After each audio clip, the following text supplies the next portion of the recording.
So, 6 months have passed, and I've been gone a long while. A lot has happened since I uploaded my previous video, and I've been completely focused in my new life at university, just trying to assimilate socially, staying afloat in the constant deluge of tests and projects, essentially figuring out how to be a functional student. But behind the scenes, the reading never stopped. I was quietly chipping away at my 2025 TBR and writing down reviews on Fable. Surprisingly, I even found time to post occasionally on TikTok. There were honestly days when I was this close to filming, but my environment, as you might be able to hear now, wouldn't just cooperate. Between the traffic noise and the general chaos of life, the silence was practically non existent. Which is why I'm filming this at 3 a.m. Because despite the madness, I promised myself that before the second semester kicks off, I'd get a video up just to get something going and to give you all something to look forward to.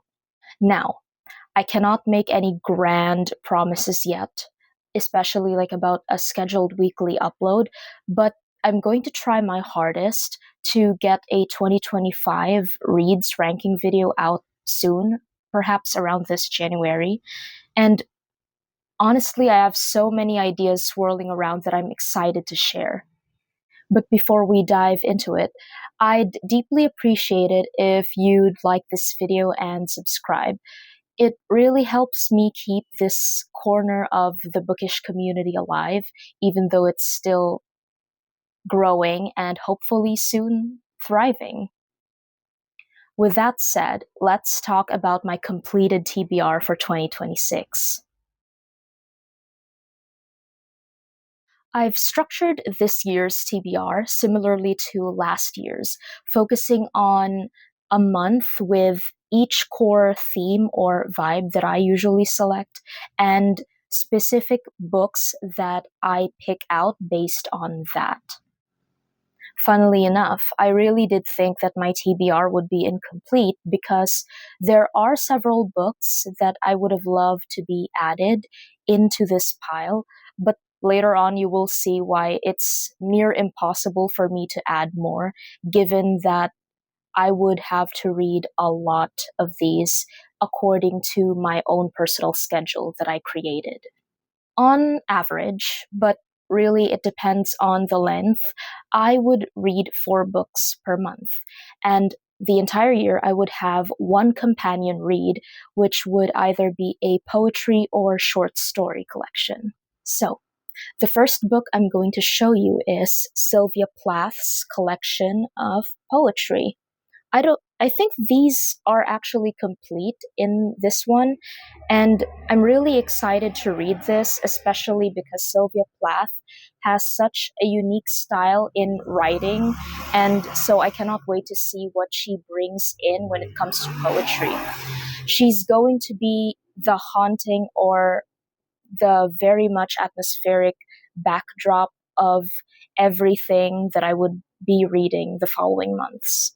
Starting off for January, we have a bunch of what I would like to call mini gothic fiction. I mean, these aren't mini, but I consider them that because they have a sprinkle of gothic elements added to them, but they are not really the central focus of these novels. So, first, we have Jonathan Strange and Mr. Norrell by Susanna Clarke, the author of Piranesi, which I'm also very much excited to read sometime in the future.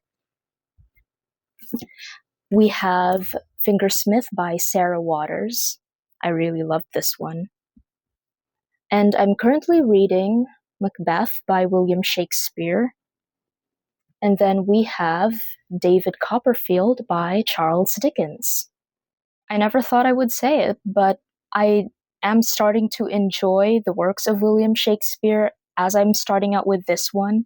For February, we have books that will make me wish to fall in love, but then loathe the idea of it at the same time. We have White Nights by Fyodor Dostoevsky. This one's actually a reread since I just bought like a copy of it. Next is Madonna in a Fur Coat by Sabatin Ali. Sorry if I'm not pronouncing it right. Next is Giovanni's Room by James Baldwin. And finally, actually, the winner of the 2004 Booker Prize, this one is The Line of Beauty by Alan Hollinghurst. In March, I have a book that I wish to return to simply because I've yet to move on from it. And another one is of the same author, but still, I'm excited to read.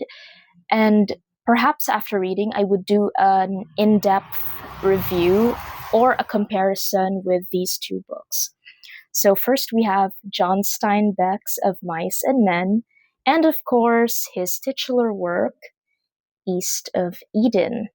It's official that April truly begins and christens 2026 as the year of big books, because I'll be reading The Count of Monte Cristo by Alexandre Dumas. Just one book, but it's massive. And I've heard nothing but incredible things about this being the ultimate revenge epic novel. And I'm already seated for this one, really. And apparently, it's an elevated and thematically complicated equivalent of a spy film. Whoa. And you won't even notice 117 chapters go by it. So we're excited to read this. In order to mix up the classics I read, but also because I've heard of these after watching other recommendation videos, for May, I'll be reading North and South by Elizabeth Gaskell and The Adventures of Huckleberry Finn by Mark Twain. I added these to widen my range, and I really wanted to balance the heavy, dramatic reads with small scale yet socially impactful works like with these two authors. And for me, it's all about mixing up the variety in my TBR. Now, for the month of June, we will have ourselves another round of thick books since I will be reading The Brothers Karamazov by Fyodor Dostoevsky. Despite the fact that summer classes are going to be at work, I'm going to be tackling The Brothers Karamazov. I might have missed out on watching courtroom drama television like Suits, but this one is surely something I won't want to set aside. Now, I'd like the month of July to continue with the themes of guilt and social angst with these books. Here we have Resurrection by Leo Tolstoy, The Great Gatsby by F. Scott Fitzgerald. This one's actually a reread.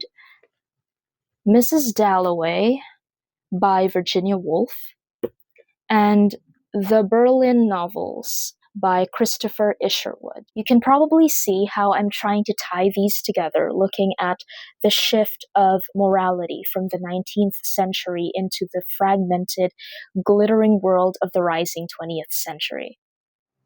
For August, we have more of the abstract, highlighting the stream of consciousness we experience in everyday mundane existence, yet it is often neglected in literature. So first, we have Agua Viva by Clarice Lispector, and next is Marcel Proust's In Search of Lost Time. This one is the first volume, which is titled Swan's Way. I'll be honest, I'm a little frightened to start this one since I haven't heard anyone read the series. Is it nice to call it a series? Willingly, but now I'm overcome with nothing but fascination. Apparently, like there are no chapter markers in these, and it's just purely stream of consciousness, almost like autobiographical, if you will. And perhaps in the following years, I will be able to completely read all 7 of them.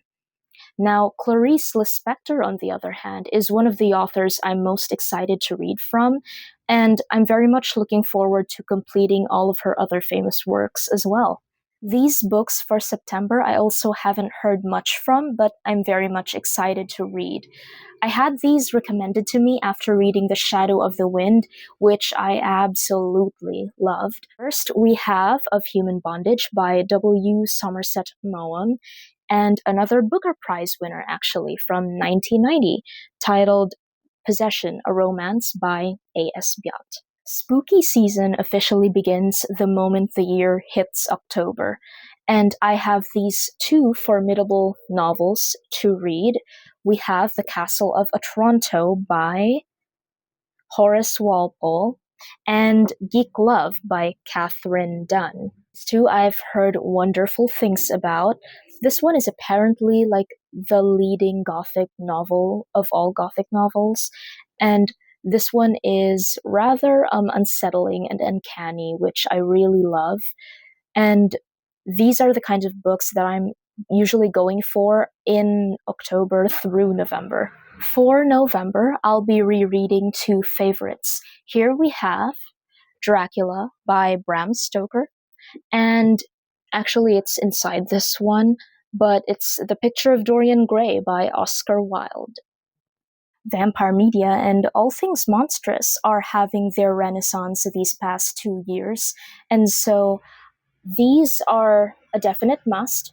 Also, not only do I have The Picture of Dorian Gray here, but also other works of Oscar Wilde, and perhaps I will delve into more of his plays and poetry as well. Also, quite vile having combined these two in one segment. If you know, you know. For December, I'll be leaning on to hammering home the difficulty level. I'm gradually going for more esoteric reads since that's a part of my goal for next year's reading. And so I'll be ending 2026 with James Joyce's short story collection, Dubliners. I've grown rather assertive in shaping my taste in reading since I started, and this, I suppose, is just the beginning. Perhaps some years later I'll continue with titles like War and Peace or even Ulysses. So, that's the plan. Looking back at it, it's definitely ambitious, especially with everything else taking up my priorities. Last year has been such a whirlwind of textbooks and adulting, really. But honestly, reading has been the only thing keeping me sane. It's one part of my day where I'm not a student or somebody with an exterior obligation to fulfill. I'm just a reader.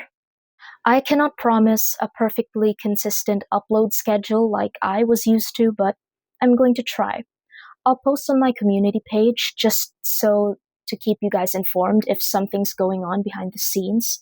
But I also do have an account on TikTok and Fable where I post my reviews and occasionally flaunt what I read. As always, thank you for watching and for sticking around this long, and I'll see you on your next read.